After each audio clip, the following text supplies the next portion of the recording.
యెహోవా భక్తుల మరణము ఆయన దృష్టికి విలువ కలిగినది అంటున్నాడు. అంటే మరణము విలువ కలిగినది అంటున్నాడు. మరణాన్ని విలువగా ఎవరు కూడా భావించరు, కానీ పరిశుద్ధ గ్రంథం మరణము గురించి చాలా శ్రేష్టమైన విషయాలు తెలియపరుస్తూ ఉంది. మరణము రాకముందే మరణము వస్తాదని ప్రవక్తకు దేవుడు తెలియపరుస్తున్నట్టుగా మనం చూస్తున్నాం. కానాను దేశం వెళ్ళవు, కానీ ఇక్కడ నుండి చూడు, నువ్వు వృద్ధుడు అయి ఉన్నావు, నువ్వు ఇక విశ్రాంతి తీసుకో. నువ్వు నడిపించిన ప్రజలు ఇక నడిపించినది చాలు. నువ్వు ఎన్నుకున్నటువంటి యెహోషువ నడిపిస్తాడు, నువ్వు ఇంకా మరణించవలసి ఉన్నది. మరణము గురించి చాలా ఏదో చక్కగా చెప్తున్నాడు ఆయన. అంటే మరణం అంటే ఏదో కొట్టివేసినట్టు కాదండి. మరణాన్ని చాలా భద్రపరిచినట్టుగా, చాలా విశ్రాంతి కలిగించేటట్టుగా, నువ్వు ఇంకా రెస్ట్ తీసుకో, నువ్వు విశ్రాంతి తీసుకో, చాలు, చాలా కష్టపడ్డావు నువ్వు అంటున్నాడు. కానీ మరణం గురించి అవగాహన మనకు లేదు. ఎందుకు లేదు అంటే మన మధ్యలో ఎవరు కూడా మరణించి తిరిగి వచ్చి చెప్పినోళ్ళు లేదు కనుక మనకు అవగాహన ఉండదు. మరణం అంటే మనం ఆలోచించింది ఏంటంటే, హైందవులు అయితే కాలుస్తారు, మనమైతే భూమిలో కప్పి పెడుతూ ఉంటాం, ఇక అంతం అయిపోయింది అని అనుకుంటాం. కానీ ప్రసంగి 12:7 ఒక మాట, చాలా బలమైన మాట పలుకుతున్నాడు. ఏమంటున్నాడంటే, మన్నైనది వెనుకటి వలెనే మరలా భూమికి చేరు, ఆత్మ దాన్ని దయచేసిన దేవుని యొద్దకు మరలిపోవును, దేవుని యొద్దకు మరలిపోవును కనుక వారి మరణము దేవుని దృష్టిలో విలువగా ఉంది. ఆమె నీతిమంతుడు భద్రము చేయబడతాడని వాక్యము సెలవిస్తుంది. నీతిమంతుడు భయభక్తులు కలిగి ఉంటాడని వాక్యము సెలవిస్తుంది. నీతిమంతుడు యథార్థముగా జీవించడానికి ఇష్టపడతాడని బైబిల్ బోధిస్తుంది. ఎవడును నీతిమంతుడు లేడు, అందరూ పాపము చేసి దేవుడు అనుగ్రహించు మహిమను పొందలేకపోతున్నారు. మహిమ అనే మాటకు అర్థమేమనగా ఆయన సహవాసాన్ని పొందుకోలేకపోతున్నారు అర్థం. మనుషుల సహవాసమే ఇంత గంభీరముగా, ఎంత ఇష్టముగా ఉంటే దేవుని సహవాసం ఎంత ఉన్నతముగా ఉంటది అన్నది భక్తి చేసే ప్రతి వ్యక్తులు కూడా తెలుసుకోవాల్సిన బాధ్యత మనపై ఉన్నది. ఆమె ఆత్మ దేవుని యొద్దకు మరలిపోవును, నీ శరీరమును చంపి నీ ప్రాణము తీయు వానికి నీవెందుకు జడుస్తున్నావు? ఆత్మను కూడా నశింప చేయు వానికి నువ్వు భయపడాలి అని ఉంది. ఆమె అంటే ఈ శరీరం అనేటువంటి భౌతిక దేహాన్ని మనుషుడు విడిచిపెడుతున్నాడు, కానీ ఇంకా శ్రేష్టమైనటువంటి స్థలమునకు వెళ్ళడానికి అతడు ఏర్పాటు చేయబడి ఉన్నాడు అన్నది మనం గమనించాలి. దేవుని మహిమ కలుగును గాక. ఒక రోజుని ఒక ఆయన అడిగాడు కదా, మీ దేవుడు ఎలాంటి దేవుడు ఏమిటండి? మీ దేవుడు ఎలాంటి దేవుడు ఏంటి? ఒక ప్రణాళికతో 120 సంవత్సరములు ఒక వ్యక్తిని పుట్టించి విద్య నేర్పించి, ఏమండి, విద్య నేర్పించి దేవుని ప్రణాళికలో ప్రతి దానిలోనూ తనను ఉంచి కానాను వెళ్ళడానికి అవకాశం ఇవ్వలేదేమిటి? అది కదా చాలా ప్రాముఖ్యము. నిజమే కదా, అతను వేసిన ప్రశ్నలో అర్థం ఉంది. కానాను వెళ్ళకుండా ఇతడు ప్రయాసపడినంత కూడా వ్యర్థమే. భౌతికంగా మనం ఆలోచిస్తే అది అలాగే ఉంటుంది, అది అలాగే ఉంటుంది. కానీ ఆయనతో నేను అన్నాను కదా, ఎవరైతే ప్రశ్న వేస్తారో ఆ వ్యక్తితో పరిశుద్ధాత్మ ప్రేరేపణ ద్వారా నేను కొన్ని పత్రికల్లో చదివాను, కొన్ని గ్రంథాల్లో చదివాను, కొన్ని పుస్తకాల్లో చదివాను. నేను చదివిన దాంట్లో నాకు స్ఫూర్తిగా ఇప్పుడు ఒక ఆలోచన వచ్చిందన్నమాట. ఎలా వచ్చింది అంటే, మోషే కానాను వెళ్ళాడన్న. ఎలా కానానికి వెళ్ళాడంటే వెళ్ళకుండా చనిపోయాడు కదా అండి. మోషే కాలం వేరు, యేసుక్రీస్తు కాలం వేరు. మోషే కంటే ముందు, యేసుక్రీస్తు కంటే ముందు 300 సంవత్సరములు, 3000 సంవత్సరముల క్రితము ఆయన వచ్చి ఆయన సంచారం చేస్తున్నట్లుగా మనం చూస్తున్నాం. కానీ రూపాంతర కొండ పైన ఆ 3 శిష్యులను తీసుకుని వెళ్ళి ఆయన రూపాంతర కొండ మీద రూపాంతరము చెందుతున్నప్పుడు అక్కడ శిష్యులకు ఎవరు కనిపించారండి? యేసుతో పాటు ఎవరు కనిపించారు?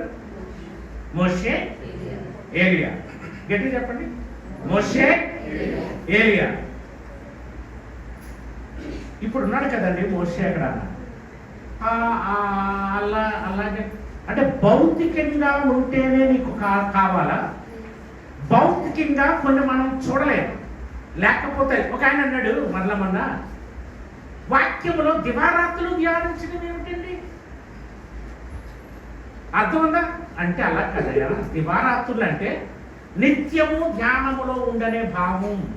ఆమె అనేసి అంటే ఆయే. మరి నిత్యమును గాలి పీలుస్తున్నావు. ఆమె ఒకవేళ 12 గంటల పేర్చున్నట్టు కాదు, ఉదయాలు కొట్టావా? దివారాత్రులు గాలి పీలుస్తున్నావు, దేవుడు ఇచ్చినది. దివారాత్రులు ధ్యానించలేవా? చాలా మంది అంటారు, నేను కళల్లో దేవుడిని చూస్తున్నాను, కళలో వాక్యములు చదువుతున్నాను, కళలో దేవుడితో మాట్లాడుతున్నాను, కళలో నేను బోధిస్తున్నాను, కళలో నేను ప్రార్థిస్తున్నాను. అంటే నీ ధ్యానం అంతా, నీ హృదయం అంతా దేనిపైన ఆధారపడి ఉంది? దేవునిపై ఆధారపడి ఉన్నది కనుక నీ హృదయము, నీ మనస్సు అంతా కూడా అదే ఆలోచన తలంపుతో ఉన్నది కనుక అదే ఆలోచనలు నీకు వస్తున్నాయి. ఆమె దెయ్యం పడిపోయిందంటే, దెయ్యం ఎందుకు పడిపోతుంది నీ మీద?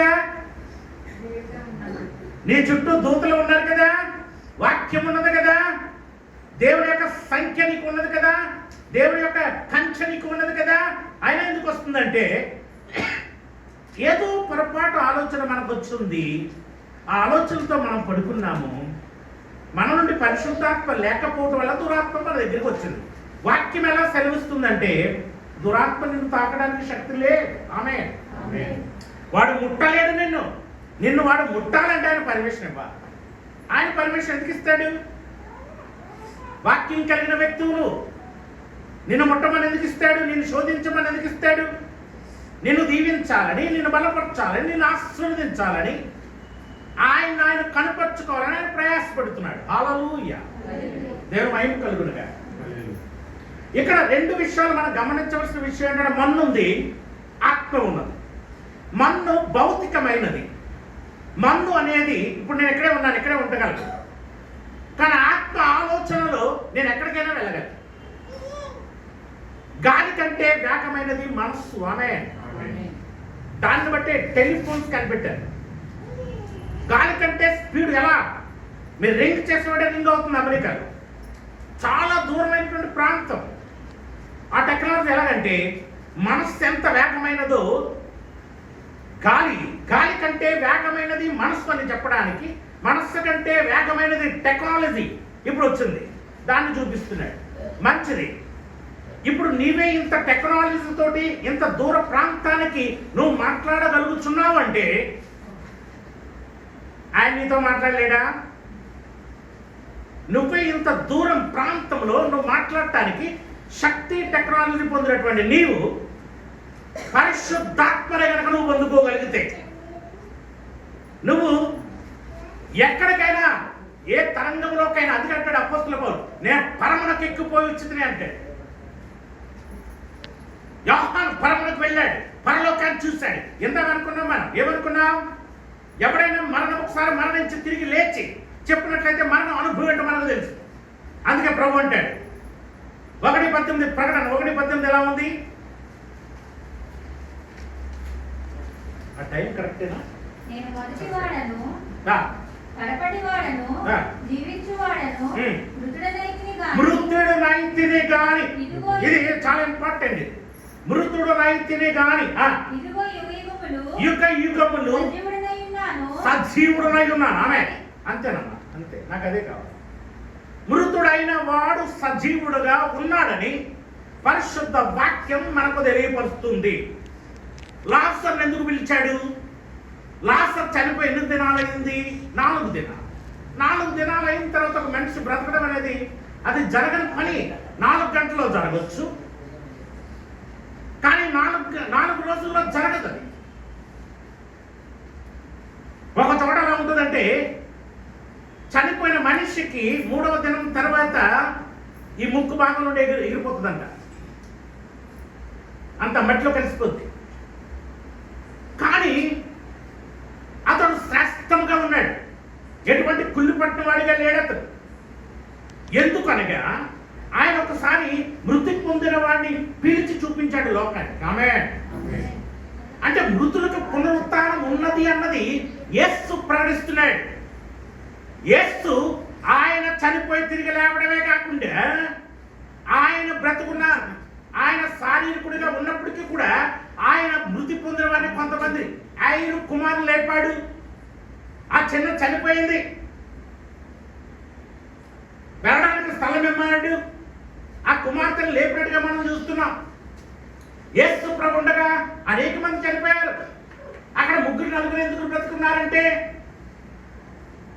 అందరూ బ్రతుకుతారు, అందరూ బ్రతకాలి, అందరూ లేవాలి, కార్యం ఉంది. కానీ దానికంటే ముందు నువ్వు నేను నమ్మాలి అంటే ఒక కార్యము చేయాలి ఆయన. అందుకే ఆయన కార్యము చేసి చూపించున్నాడు. హల్లెలూయా. అసలు మరణం ఎలా వచ్చింది? 2 వృక్షాలు పెట్టి ఉన్నాడు ఏదైనా తోటలో. 2 వృక్షాలు కూడా దేవుడి సృష్టిలో భాగమై ఉన్నాయి. ఒకటిది జ్ఞానము తెలియపరిచేదిగా ఉన్నది, ఒకటిది జీవం ఇచ్చేదిగా ఉన్నది. జీవాన్ని మనం వెతుక్కుంటామా, జ్ఞానాన్ని వెతుక్కుంటామా? ఈ రోజులు కూడా జీవం కంటే జ్ఞానాన్ని వెతుకుతున్నారు. జ్ఞానం మనిషికి ఆయాసాన్ని కలిగిస్తుంది, దుఃఖాన్ని కలిగిస్తుంది, వేదన కలిగిస్తుంది. జీవం విశ్రాంతి కలిగిస్తుంది. ఆమె కానీ ఆది నుండి కూడా మానవుడు ఎన్నుకున్నటలో పొరపాటు చేస్తూనే ఉన్నాడు. ఒక ఆయన అడిగాడు, అసలు దేవుడు వీడు తప్పు చేస్తాడని తెలిసినప్పుడు ఆ వృక్షాన్ని ఎందుకు ఉంచాడండి అన్నాడు.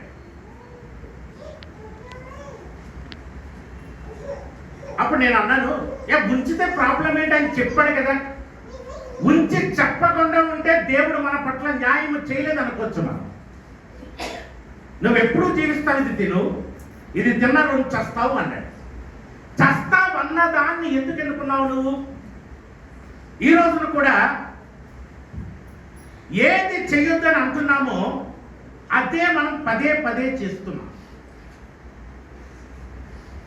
ఎన్నో బోధలు మనం వింటున్నాము, అనేక రకాల వాక్యాలు మనం వింటున్నాము, కానీ మనం చేసే కార్యాలను బట్టి మనం మానట్లా.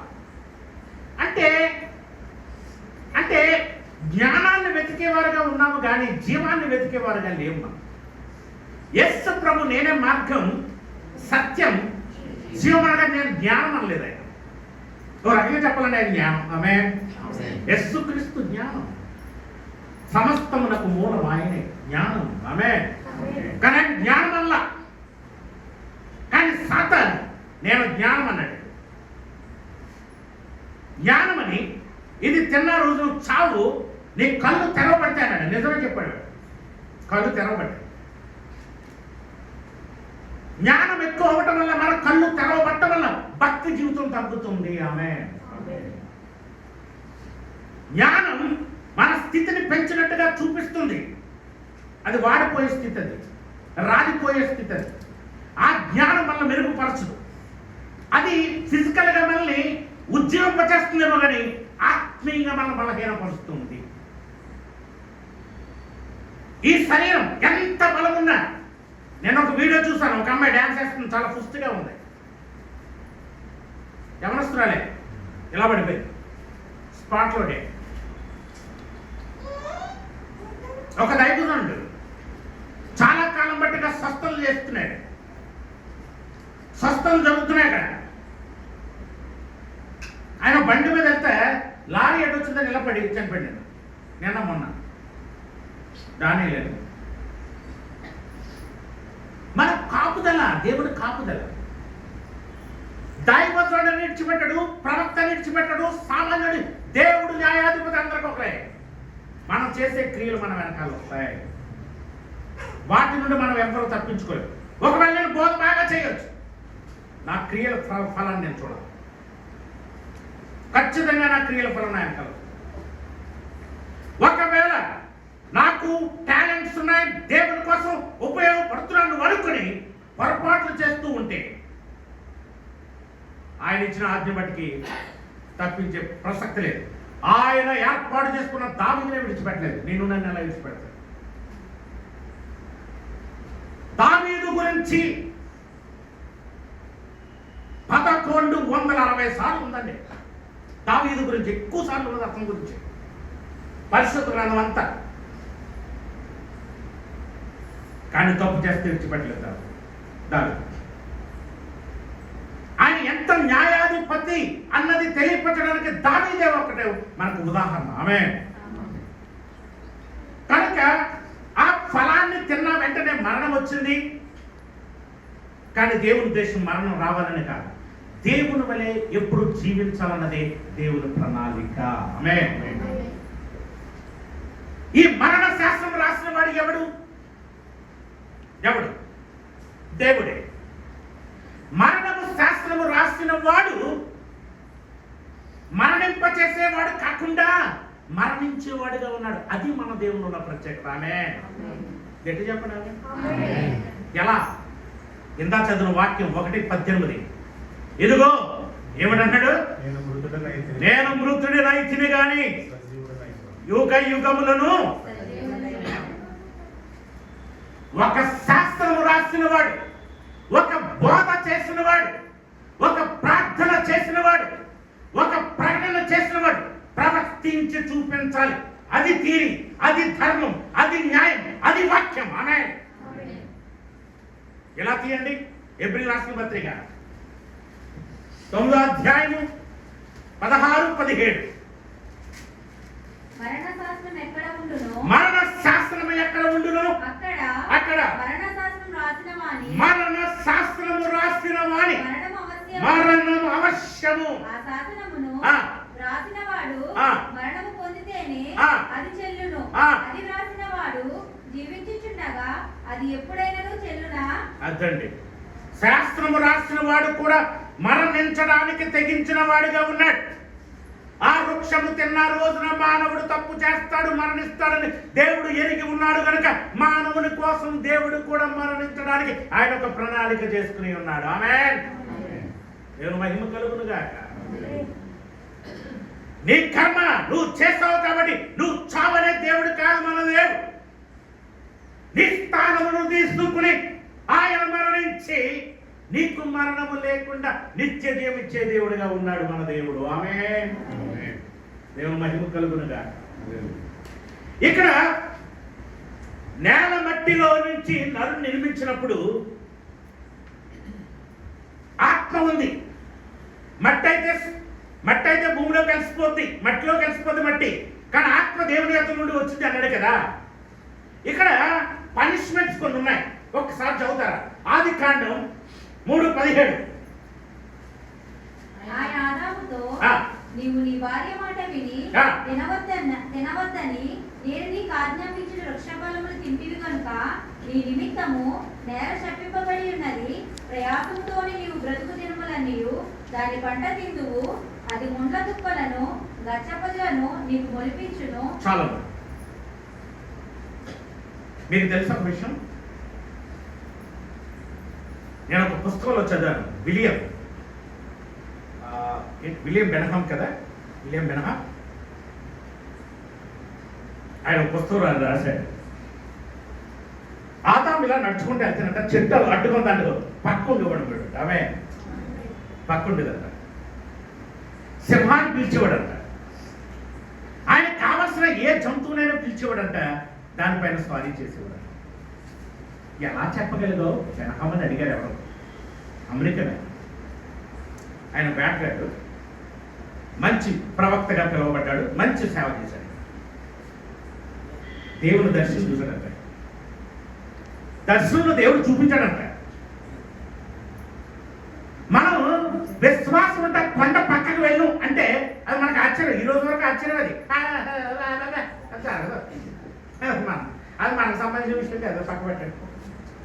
కానీ విశ్వాసం తడితే ఆదాముకు చెట్టు ఎలాగా పక్కనే జరిగిందో మన కొండ జరగదా? కానీ అంత ప్రయోగించబట్టానికి మనకి ఎంత భక్తి కావాలి? మామూలు విషయమా? చాలా భక్తి కావాలి. ఇంకోటి చదువమ్మా, 3:16 చదువు. ఆయన స్త్రీతో, నీ ప్రయాసమును నీ గర్భవేదనను నేను మిక్కిలి హెచ్చించదను, వేదనతో పిల్లలను కందువు, నీ భర్త ఎడల నీకు వాంఛ కలుగును, అతడు నిన్ను ఏలునని చెప్పాను. అంటే ముందు భార్య అని భర్త ఏలాలని రూల్ ఏమీ లేదు. పాపములకు దాసుడు ఎప్పుడవుతామంటే మనపై ఏలుబడి చేయడానికి సాతానికి అవకాశం ఇచ్చినప్పుడే మనం దాసత్వంలో వెళ్తాం. ఆమె పొరపాటు చేయబడినది గనుక, చేసినది గనుక తన భర్తకు లోబడాల్సిన పరిస్థితి వచ్చింది. లేదంటే వారి ఇరువురు కూడా సకభాగమై ఉన్నారు. ఆమేన్. ఎవరు కూడా తక్కువ కాదు, ఎవరు కూడా ఎక్కువ కాదు. కానీ వాక్యం ఎలా సెలవిస్తుందంటే ఆదాం దేవుడు నుండి వచ్చాడు, అవ్వ ఆదాము నుండి వచ్చింది. హల్లెలూయా. ప్రియ దేవుని బిడ్డలారా, 3:14 చదువమ్మా. ఆదికాండం. అందుకు దేవుడైన యెహోవా సర్పముతో, నీవు దీన్ని చేసినందున పశువులన్నిటిలోను భూజంతువులన్నిటిలోను నీవు శపించబడిన దానవై నీ కడుపుతో ప్రాకుచు నీవు బ్రతుకు దినములన్నీయు మన్ను తిందువు. చాలా అంటే అంతకు ముందు అది పాకట్లేదని తెలుసుకోవాలి మీరు. అది కూడా మనిషిలాగానే ఉన్నది అన్నది తెలుసుకోవాలి. చింపాంజీ ఎలా ఉంటుందో అలాగే సాతాను కూడా ఉన్నాడని తెలుసుకోవాలి. వాడికి స్వరం ఉందని తెలుసుకోవాలి. మనుషుల్లాగానే మాట్లాడేవాడని తెలుసుకోవాలి. వాడు చేసిన పొరపాటు వలన వాడు శపించబడి, వాడు రూపం మార్చబడి, వాడికి పాకుతూ ఉన్నాడంట. పాకుతూ వాడు మన్నే తింటున్నాడు. ఒక మాట, పాము మన్ను తింటే మనకు బాధ ఏంటంటే మనకేమైనా అవసరమా? కానీ ఆ మన్ను ఏంటో చివరి మనం చూద్దాం. ఇక్కడ గలతీయులు రాసిన పత్రిక సర్పం ఎలా తింటుందన్నది ఒక్కసారి చూడమ్మా. యెషయా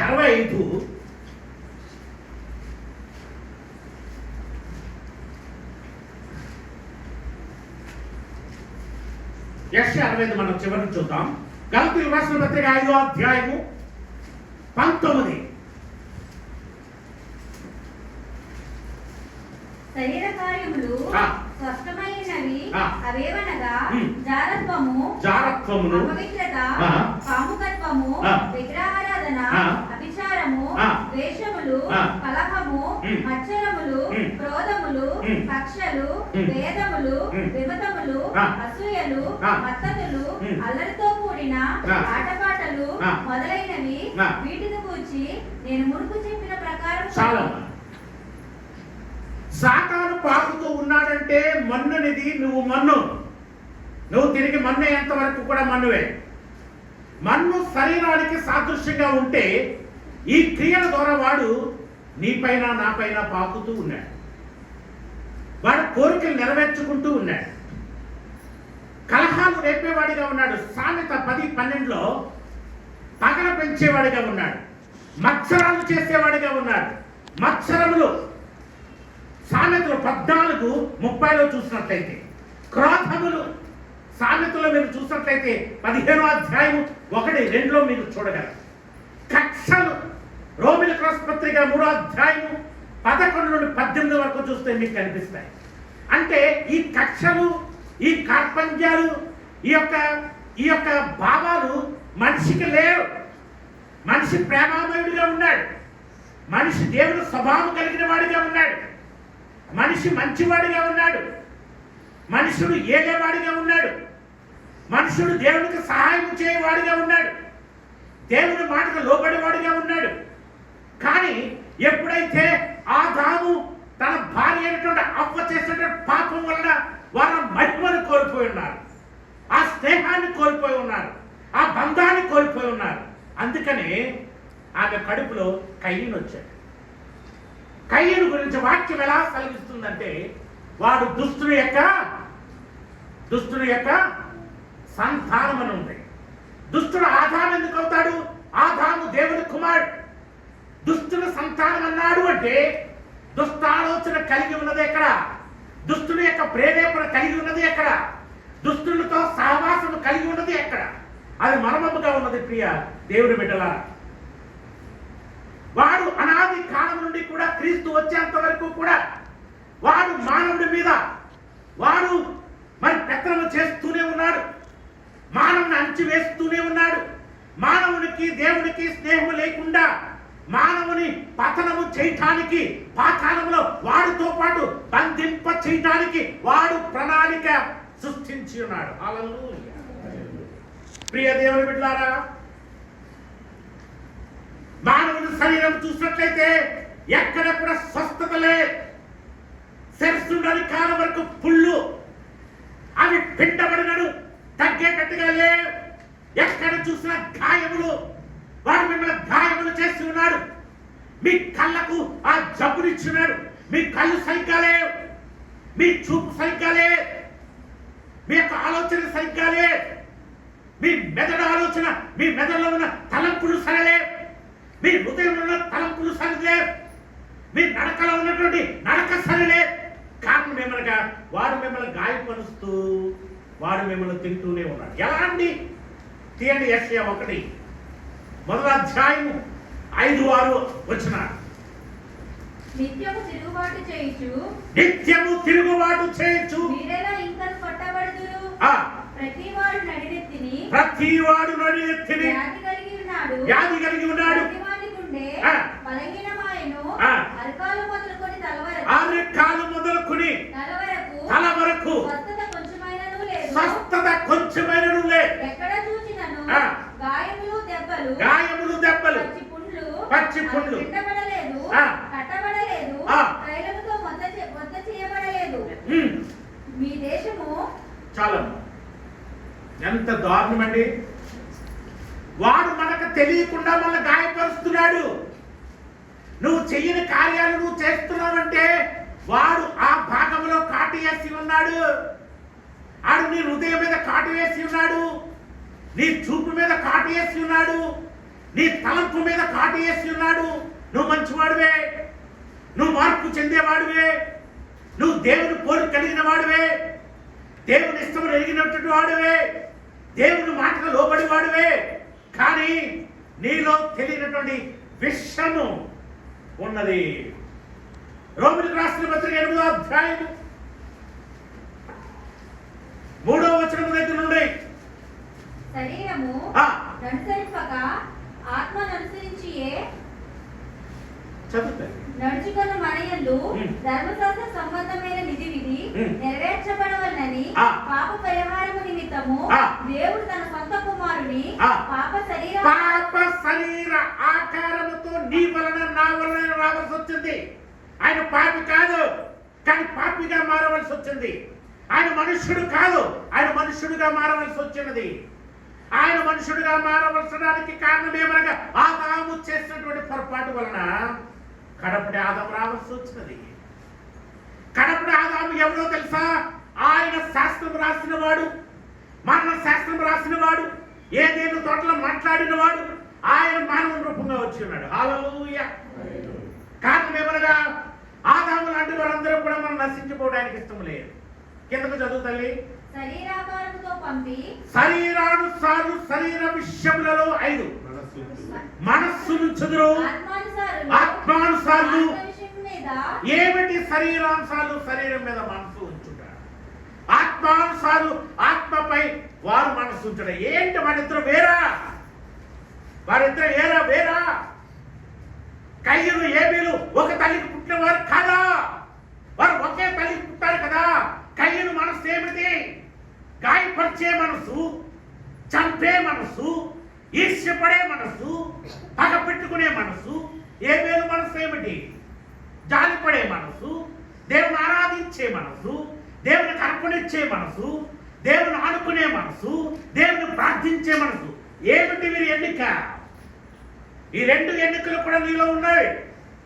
ఈ రెండు వృక్షాలు కూడా నీలో ఉన్నాయి. వృక్షం అనేది ఏదేను తోటలోనే కాదు, నీ మనస్సులోనూ ఉంది. నీ మనస్సు ఏదేనుగా మారాలి.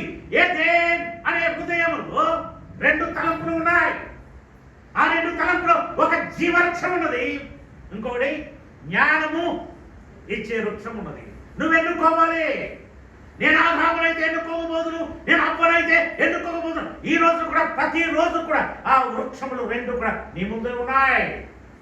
నువ్వు ఎన్నుకున్నట్లు ప్రతిసారి పడిపోతున్నావు. హల్లెలూయా, హల్లెలూయా. కారణం ఏమనగా నీ శరీరమునకు కోరిక కావాలి, నీ శరీర సంతోషం కావాలి. దీనికంటే వేదన కలిగించేది నీ మనస్సు. నీ మనస్సు సంతోషించాలని నీ శరీరంతో నీ కోరిక నెరవేర్చుకుంటే ఆత్మకు భంగం అవుతుంది. ఆమేన్. ఆత్మలో తృప్తి కావాలి, నెమ్మది కావాలి, శాంతి కావాలి అంటే ఇందాక వాక్యం చదివించాడు. ఏమిటా వాక్యం? నా శాంతిని కనుక. ఆ శాంతి మనం కోల్పోతున్నాము అంటే మనం జ్ఞానము కలిగిన వృక్ష ఫలాలను తింటున్నాం తల్లి. జీవమునిచ్చే వృక్ష ఫలాన్ని అంటే క్రీస్తును మనం తినట్లా. క్రీస్తును తింటాడగా ఆజ్ఞకు లోబడుట, ఆయన ఇష్టమును నెరవేర్చుట, వాక్యమును కలిగి ఉండుట, ప్రవర్తించుట, పాటించుట. నీ యొక్క కాలగమనంలో ప్రతిరోజు కూడా ఆ వాక్యములో నువ్వు నడవలసిన బాధ్యతగా ఉంది. నీ వాక్యము నన్ను బ్రతికించిందని పాడుతున్నావు. నీ వాక్యం నిన్ను బ్రతికించింది, వెలిగించిందని పాడుతున్నావు. ఎలా వెలిగించిందని? వెలిగిస్తా వెలిగేది నీలో, ఆ వెలుగు లేదే. బ్రతికించిందంటే ఆ బ్రతికేది నీలో, ఇంకా చావు బ్రతికేది. కారణం ఏంటి? మనం వచ్చి ఇక్కడ ఏమి చేస్తున్నాం, ఏమి నేర్చుకుంటున్నాం? మాకు రెండు వృక్షాలు కావాలంటే కుదరదు. వేరు చేస్తాడు ఆ వృక్షాన్ని. జీవవృక్షం వారి మధ్యన ఉంచలా తీస్తాడేనా? వాక్యం కొంతకాలం ఉంటుంది, మీ మధ్యన వాక్యం తీసేస్తాడు. వాక్యం లేదంటే ప్రార్థన ఉండదు, ప్రార్థన వాక్యం లేదంటే భక్తి ఉండదు, భక్తి మూడు లేదంటే ఆయన లేడు, ఆయన లేదంటే మనం లేము. ఆమేన్. ఎలా? ఏమిటి మనస్సు? చదువుతుంది కిందకి. శరీరానుసారమైన మనస్సు మరణము, ఆత్మానుసారమైన మనస్సు జీవమును సమాధానమై ఉన్నది. జీవమును సమాధి. యేసు జీవమని చెప్పడం మంచిది. ఇలా చూడండి, యేసు జీవమే. సిలువలో యేసును చూడటం మంచిదే, కానీ సిలువలో యేసును కాదు, సిలువలో నిన్ను చూసుకోవాలి. ఆమె అప్పుడు రక్షణ. యేసు సిలువలో ఉండుట కాదు, ఆయన సిలువలో లేడు, ఆయన సిలువలో వెతక్కో. ఆ సిలువలో ఉండవలసిన నువ్వు నేను. నువ్వు ఉన్నప్పుడు సిలువలో ఆయన గెలిచినది నీకు సాదృశ్యంగా నువ్వు గెలవగలవు. నీకు రక్షణ ఎందుకు లేదు అంటే సిలువలో ఆయన్నే చూస్తున్నావు, నిన్ను చూసుకోవట్లా. ఆదామే తప్పు చేశాడంటున్నావు కానీ నువ్వు తప్పు చేశాడని తెలుసుకోవట్లా. అవ్వే ఆ పండు తినదంటున్నావు కానీ నువ్వు ఆ పండు రోజు తింటున్నావు, నువ్వు తినట్లా. అనే ఎలా తింటున్నావండి? భౌతికంగా మీ మీ ఆలోచన విధానంలో ప్రతిరోజు కూడా ఘర్షణ ఒకటి జరుగుతుంది లోన. నీ మనసు అనే కేంద్రంలో నీకు అవగాహన ఇస్తున్నాడు దేవుడు. తప్పని, ఇది ఒప్పని, ఇది మంచని, ఇది చెడని, కానీ తెలిసి తెలిసి చేస్తున్నావు. మరి ఎలా? చదువమ్మా కిందకి. శరీరానుసారమైన మనసు దేవునికి విరోధమై ఉన్నది. శరీరానుసారమైన మనసు దేవునికి ఇంకో చోట ఎబ్రిలో ఎలా ఉంటది? విశ్వాసం లేకుండా ఎవడును దేవునికి ఇష్టం కాలేడు. విశ్వాసి అంటే ఏంటంటే, అవిశ్వాసి అంటే ఏంటో తెలుసా మీకు? మీరు తెలుసుతారా? పాపం అంటే ఏంటో తెలుసా మీకు? అవిశ్వాసమే పాపం. దేవుడు ఉన్నాడని నమ్మినప్పుడు, విశ్వసించినప్పుడు నువ్వు పాపం చేయవు. ఒక వ్యక్తి సిగరెట్ కాలుస్తున్నాడు, ఒక వ్యక్తి మరి వ్యసనాల్లో ఉన్నాడు. ఎవరిని విశ్వసించలేదంటే దేవుని విశ్వసించలేదు. దేవుని విశ్వసిస్తే కార్యాలు చేయడు. ఇంకా దొంగతనాలు చేస్తున్నావా? ఇంకా వ్యభిచారం తలంపులతో ఉన్నావా? ఇంకా మరణానికి దగ్గరికి వెళ్తున్నాం. నేను మృతి పొందితేనే కానీ యుగ యుగములు సజీవుడు అనే అనే అనే అని ఆ తరగతిలోకి మనం చేర్చబడలేదు. మనం అక్కడికి చేర్చబడాలి. గత కొన్ని దినాలుగా మీ మధ్యన ఆత్మ విషయాలే మాట్లాడుతున్నాను నేను. మీరు గమనించరు లేదు, అదే ప్రేరేపణ దేవుడిస్తున్నాడు ఇక్కడ. నేనేమంటాను అంటే ఆయన మరణం పొందాడు, తిరిగి లేచాడు, యుగములు సజీవుడు అని చెప్తున్నాడు. ఈ మాట మనం కూడా చెప్పగలిగినప్పుడే మరణము శాసనము రాసిన వాని మరణము అవశ్యమని ఆయన మరణించిన దానికి ప్రతిఫలం మనం పొందగలం. ఆమేన్. దేవుని మహిమ కలుగును గాక. కింద చదువు తల్లి. అది దేవుని ధర్మశాస్త్రమునకు లోబడదు, ఏ మాత్రమును లోబడనేరదు. కాగా వచనం చెప్పు, అందరూ చూస్తారు. 8వ అధ్యాయం 7వ వచనం. చదువుతాయి. కాగా శరీర స్వభావము గలవారు దేవుని సంతోషపరచనేరరు. శరీర స్వభావం కలిగిన వారు దేవుణ్ణి సంతోషపరచబడలేరు. నీ శరీర కార్యాలను బట్టి శరీరంలో భౌతికంగా నువ్వు జ్ఞానివి, మంచి ఉద్యోగం ఉంది, అస్థిపరుడు, నీకు అంతస్తుంది, పేరుంది, ప్రతిష్ట ఉంది, కానీ నీ నుండి సంతోషం దేవునికి ఉందా? ఇది ప్రశ్న. దేవుని ఎరగని వాడు కూడా రిచ్గా ఉన్నాడు, శారీరకంగా వాడు పర్ఫెక్ట్, వాడి విషయంలో వాడు కరెక్టే, కానీ ఫెయిల్ అయ్యాడు దేవుని సంతోష విషయంలో. ఏముంది కింద? ఏమనుంది? శరీర స్వభావం కలిగిన వారు దేవుణ్ణి చదువు తల్లి కింద. దేవుని ఆత్మ మీలో నివసించి ఉన్న యెడల మీరు ఆత్మ స్వభావం గలవారే గాని శరీర స్వభావం గలవారు కారు. ఎవడైనను క్రీస్తు ఆత్మ లేని వాడైతే వాడు ఆయన వాడు కాడు. క్రీస్తు మీలో ఉన్న యెడల మీ శరీరము పాప విషయమై మృతమైనది గాని మీ ఆత్మ నీతి విషయమై జీవము కలిగి ఉన్నది. మృతుల్లో నుండి యేసును లేపిన వాని ఆత్మ, మృతులలో నుండి యేసును లేపిన ఆత్మ మీలో నివసించిన, మృతుల్లో నుండి క్రీస్తు యేసును లేపిన వాడు చావునకు లోనైన మీ శరీరమును కూడా మీలో నివసించుచున్న ఆత్మ ద్వారా జీవింపజేయును. ఆమేన్. మనం నీతిగా యథార్థంగా ఉన్నట్లయితే మనం కృష్ణమూర్తి గారిని, మనం మరియమ్మ గారిని చూడగలం. నిరీక్షణ ఉన్నది బైబిల్ చెప్తుంది. అది అపోస్తలుడు పౌలు అంటాడు, పునరుత్థానం అనేదే లేకపోతే నేను క్రీస్తుని వెంబడించడం వ్యర్థం అంటున్నాడు. మనకు పునరుత్థానం ఉన్నదే, మనకు శ్రేష్టమైన జీవితం ఉన్నదే, అది దేవునితో. హల్లెలూయా, హల్లెలూయా. ప్రియ దేవుని బిడ్డలారా, మీరు దేవుని సంతోషపెట్టే వారిగా ఉన్నారా, లేక మిమ్మల్ని మీరు సంతోష పెట్టుకునే వారిగా ఉన్నారా? యోహాను సువార్త 6వ అధ్యాయం 47 మనం చదివినట్లయితే, మరి ఎలా అండి, నాకు శరీర క్రియలే నేను చేస్తున్నాను, ఆత్మక్రియలు నేను చేయలేకపోతున్నాను, దేవునికి ఇష్టడుగా ఉండాలని మనసు చెప్తుంది కానీ నేను చేయలేకపోతున్నాను. ఎలా? దేనికో మందు ఉందండి, వాడు కలుసుకున్నాడు. శిరస్సుండని కాలం వరకు గాయములతో ఉన్నారు, శిరస్సుండని కాలం వరకు గాయములు చేయబడి ఉన్నాం. ఆ గాయముల వలన అవి శ్రమిస్తూ ఉన్నాయి, కట్టబడడానికి కట్టబడట్లే, అవి రక్తాన్ని కారుస్తూనే ఉన్నాయి, అవి భయంకర వాసన కొడుతూ ఉన్నాయి. కుళ్ళు కంపు జీవిస్తున్నావు మాట మాత్రం నీకున్నది కానీ నువ్వు మృతుడవే, నువ్వు మృతుడవే. నువ్వు గొప్పవాడుగా సంఘంలో నువ్వు తిరుగుతున్నావు కానీ నువ్వు మృతుడవే. నువ్వు చాలా ఆస్తిపరుడవని నువ్వు అనుకుంటున్నావు, నువ్వు మృతుడవే. నువ్వు జ్ఞానమైన వాడు నువ్వు అనుకుంటున్నావు కానీ నువ్వు మృతుడవు. కారణమేమనగా నువ్వు నీ శరీరమును సంతోష పెట్టే కార్యములు చేస్తున్నావు, దేవుని సంతోష పెట్టట్లా. ఆమేన్. మరి ఎలా మంది దీనికి? యోహాను సువార్త 6:47 నిత్య జీవము గలవాడు, జీవాహారము నేనే, జీవాహారము నేనే. మీ పితరులు అరణ్యములో మన్నాను తినినను చనిపోయి దీనిని తినువాడు చావకుండునట్లు పరలోకము నుండి దిగి వచ్చిన ఆహారం. పరలోకము నుండి దిగి వచ్చిన ఆహారం. ఏమిటి ఆహారం? ఏమిటి ఆయన ఆహారం? ఆయన శరీరమా? సాదృశ్యంగా ఉన్నది. రొట్టె ముక్క తీసుకుంటున్నాం అంటే శరీరం, శరీర లక్షణాల వల్ల రావాలి.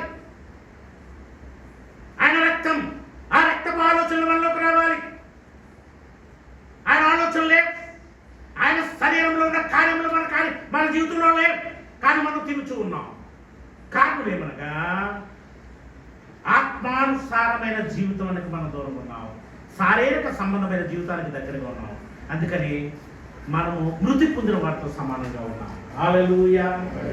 చదువు తల్లికి. పరలోకము నుండి దిగి వచ్చిన జీవాహారమును నేనే.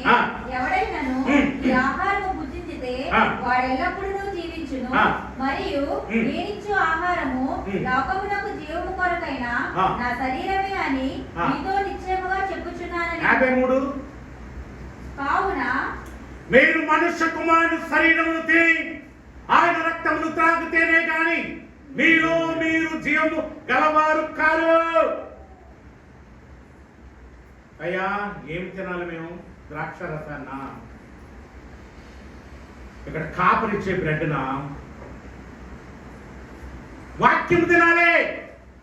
దావీదు అంటున్నాడు కదా, నేను నా పడక మీద పడుకుని ధ్యానిస్తున్నప్పుడు క్రొవ్వు మెదడు దొరికినట్లుగా ఉన్నది ప్రభు అంటున్నాడు. ఏమిటి దాని అర్థం?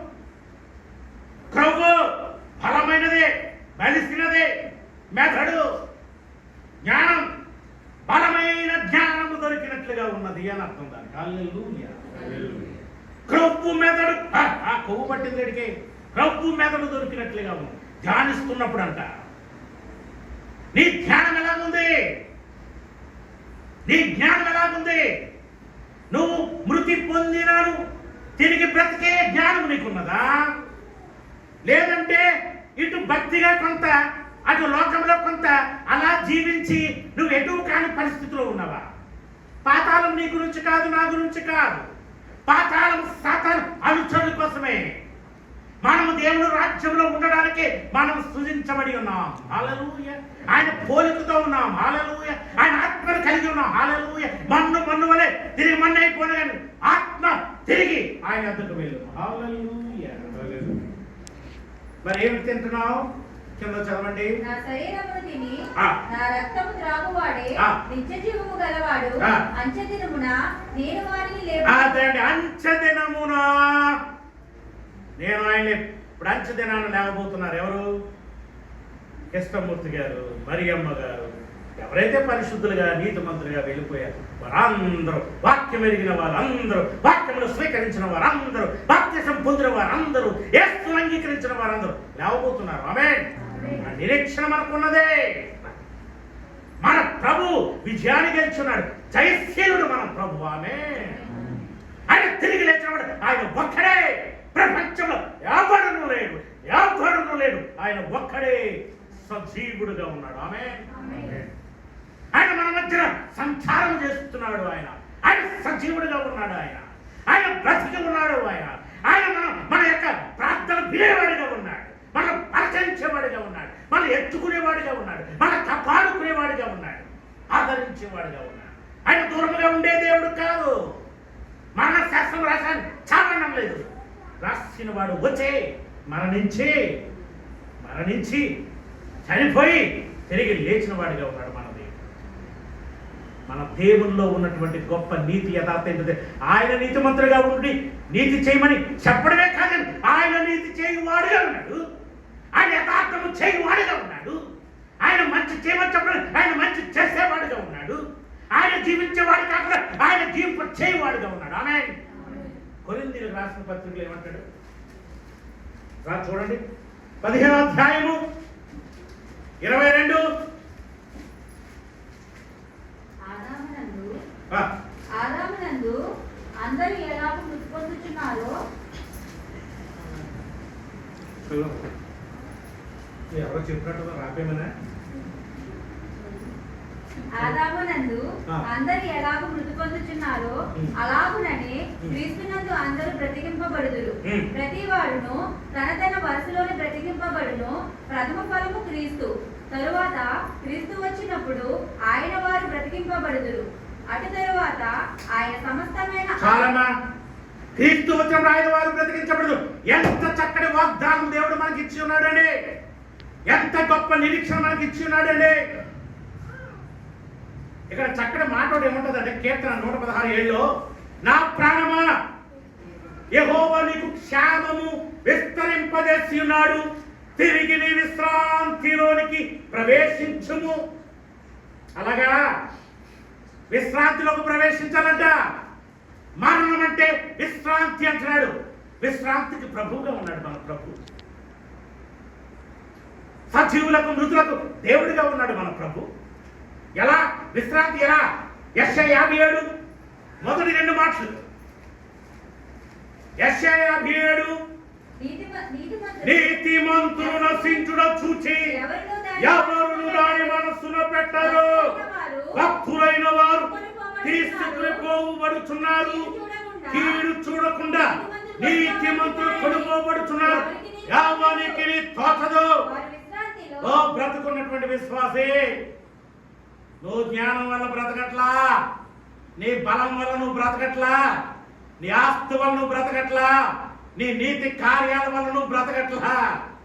నీవు ఏదో ఏదో లోటు ఇంకా నీలో ఉన్నది. ఇంకా పరిపక్వం కాదా? ఆ పండు ఇంకా సరైన పండుగ అవలా. అది ఇంకా పండు మరి తినేటట్టుగా లేదా? పండు ఇంకా పచ్చిగానే ఉంది, ఇంకా దూరంగానే ఉంది. అది వచ్చినప్పుడు తప్పగా కోయబడతారు. హల్లెలూయా. ఒకవేళ నువ్వు అనుకోవచ్చేమో, నాకున్న జ్ఞానాన్ని బట్టి నేను సాగిపోతున్నానని. తప్పు. ఆయన కృపను బట్టి మనం సాగుతున్నాం, ఆయన కనికరం బట్టి మనం సాగుతున్నాం. ఇంకా అంటాడు కదా, ఆయన వాక్యం ఏమంటాడంటే, ఏమంటాడైనా, జీవరాశుల ప్రాణములు మనుషులందరి ఆత్మలు ఆయన వశమున ఉన్నవి కదా అంటాడు యోగు. ఏమంటాడండి? 12:10 జీవరాశుల ప్రాణములను మనుషులందరి ప్రాణాలు లేదు. అక్కడ ప్రాణాలు లేదు, అక్కడ ఆత్మలు అన్నాడు. ఆమె జంతువులు ప్రాణాలు ఉన్నాయి, ఆత్మలు లేవు. మనుషుడికి ఒక్కడికి ఆత్మ ఉంది. దేవుడు ఆత్మ, మనుషుడు ఆత్మ. దేవుడి పోలిక మనుషులది. దేవుడి వలె జీవించేవారిగా మనం ఉన్నాం. ఆమేన్. తాత్కాలికంగా మనం ఈ భూమి నుండి మనము మరుగు చేయబడుతున్నాం. ఎలాగండి? యోబు ఎలా మాట్లాడతాడో తెలుసా దేవుడితోటి? ఎంత జ్ఞానంగా మాట్లాడతాడో తెలుసా దేవుడితో? నిజంగా యోబు అన్న మాటే కార్యంలో బైబిల్లో ఆయన చూపిస్తున్నాడు. యోబు సత్యేనమ్మా. యోబు గ్రంథం తీయండి, 14వ అధ్యాయము. ఈ మాట చూపించాలని ఆశపడుతున్నాను. 14వ అధ్యాయము. యోబు ఎంత చక్కటి మాట అంటాడు చూద్దాం. ఇక్కడ 13వ వచనం. యోబు అంటున్నాడు, దేవుడితో అంటున్నాడు కదా, శ్రమను చూసి ఆ బాధలు చూసి అంటున్నాడు కదా, నీవు పాతాళంలో నన్ను దాచిన ఎడలా ఎంతో మేలు, నీ కోపము చల్లారు వరకు నన్ను చాటున ఉంచిన ఎడల ఎంత మేలు. ఇదండి, నాకు ఇంతకాలమని నియమించిన తర్వాత నన్ను జ్ఞాపకము చేసుకునవలనని నేను ఎంతో కోరుచున్నాను. 14 మరణమైన తర్వాత నరులు బ్రతుకుదురా? అలా గుండెని ఎడల దేవా దేవా దేవా, అలా గుండెని ఎడల ఈ శ్రమ నేను భరించలేకపోతున్నాను, ఈ దుఃఖం నేను భరించలేకపోతున్నాను, ఈ శరీరంలో ఉండే ఈ యుద్ధం నేను భరించలేకపోతున్నాను. నన్ను దాయవయ్యా. ఎంత చక్కగా మాట్లాడుతున్నాడు. ఏమన్నాడు ఇక్కడ? అలా గుండెని ఎడల నాకు విడుదల కలుగు వరకు నా యుద్ధ దినములన్నీ నేను కనిపెట్టి ఎందును. అలా గుండెని ఎడల నీవు పిలిచెదవు, నేను నీకు ప్రత్యుత్తరం ఇచ్చేదను. ఆమేన్. పిలుస్తాడట, అప్పుడు ప్రత్యుత్తరం ఇస్తాడట. ఆ పిలుపు ఎక్కడ ఉంటుందండి? ఆ పిలుపు ఎక్కడ ఉంటుంది? 1 దశలోనికలు 4వ అధ్యాయము. 1 దశలోనికలు 4వ అధ్యాయము. ఇందా చదివించారు కదా. అలా కాదా? పిలుపు ఎక్కడ ఉంటుంది? సహోదరులారా, చదవమ్మా. నిరీక్షణ లేని తలవలెమను దుఃఖపడకుండా నిమిత్తము నిద్రించు వాళ్ళను గూర్చి మీకు తెలియకుండా నాకు ఇష్టం లేదు. యేసు మృతి పొంది తిరిగి లేచెను. మనం నమ్మిన ఎడల అదే ప్రకారము యేసునందు, ఎక్కడండి? యేసునందు నిద్రించిన వారు, యేసునందు నిద్రించిన వారు ప్రాంతమునందు నిద్రించిన వారు కాదు, వర్గమునందు నిద్రించిన వారు కాదు, కులమునందు నిద్రించిన వారు కాదు, భాషనందు నిద్రించిన వారు కాదు, రంగునందు నిద్రించిన వారు కాదు, ప్రాంతమునందు నిద్రించిన వారు యేసునందు నిద్రించిన వారు, యేసు రక్షకుడని నమ్మిన వారు, యేసు నా రక్షకుడని, ఆయన నిమిత్తం మరణించాడని, ఆయన తిరిగి లేచాడని, ఆయన తనలో రానబోతున్నాడని నమ్మినవో ఆమేన్. యేసు మృతి పొంది తిరిగి లేచాడు. అదే ప్రకారము యేసునందు నిద్రించిన వారు దేవుడు ఆయనతో కూడా వెంట పెట్టుకుని వచ్చును. మేము ప్రభువు మాటను బట్టి మీతో చెప్పునదేమనగా, ప్రభువు రాకడ వరకు సజీవులపై నిలిచియుండు మనము నిద్రించిన వారి కంటే ముందుగా ఆయన సన్నిధిని చేరము. ఆర్భాటముతోను ప్రధాన దూత శబ్దముతోను దేవుని కూరతోను పరలోకము నుండి ప్రభువు దిగివచ్చును. క్రీస్తు నందుంటూ మృతులైన వారు మొదట లేతురు. ఆ మీదట సజీవులపై నిలిచియుండు మనము వారితో కూడా ఏకముగా ప్రభువుని మృతులారా యేసు క్రీస్తు నామములోనే మృతులకు పునరుత్థానం. ఆమేన్. ఇక ప్రపంచంలో ఇవ్వబడినటువంటి ఏ నామము వలనను శరీరుడైనటువంటి వాడు ఎవడు కూడా బ్రతికించబడలేడు. పాతాళమందును పరలోకమందును సర్వాధికారము యేసు క్రీస్తుకి ఇవ్వబడి ఉన్నది. పాతాళపు తాళపు చేతులు ఆయన చేతిలో ఉన్నవి. అందుకే లాజరు బయటికి రాన్నాడు. కారణం అనగా తాళపు చేయి ఆయన దగ్గర ఉన్నది. ఆమేన్. నేను పాతాళంలో పంపించగలవాడు ఆయనే. పాతాళం నుండి తిరిగి రప్పించేవాడు ఆయనే. ఆమేన్. ఆయన ఒక్కడే. యేసు క్రీస్తునందే ఈ కార్యము జరుగును. ప్రపంచము తెలుసుకోబడును గాక. ప్రతి మానవుడు విశ్వసించును గాక. ప్రతి వాడు క్రీస్తు యేసు నామమును ఎరిగి మోకరించి ప్రార్థించి విశ్వసించి ఆయన కోసం జీవించును గాక. ఆమేన్. అట్టి కార్యములు జరగాలి. ఆయన దేవుడిగా ఉండిన ప్రజలు మనము ధన్యులం. ఆమేన్. ఆయనను ప్రేమించే దేవుడు, మన గురించి ప్రాణం పెట్టిన దేవుడు, మన నిందను భరించిన దేవుడు, మన విమోచకుడు ఆయనే. ఆమేన్. ఆయన ఒక్కడే యోధుడు. ఆయన ఒక్కడే స్తుతికి పాత్రుడు. ఆయన ఒక్కడే కరుడు కరుడు యుగ తర తర యుగముల వరకు ఆయనే మహాదేవుడు. రాజులకు రాజు, ప్రభువులకు ప్రభు, నా ప్రభు యేసు. ఆమేన్. అందరికీ ప్రభు, అందరికీ ప్రభు. ఈ స్వరము వినబడే ప్రతి వ్యక్తి తెలుసుకోవాలి, అందరికీ ప్రభు యేసు క్రీస్తు ఒక్కడే. ఆయన వలన రక్షణ, మారు మనస్సు, పాప క్షమాపణ, నిత్య జీవం. తిరిగి లేవడానికి ఆయన ఒక్కడే మనకు జీవమై ఉన్నాడు. ఆమేన్.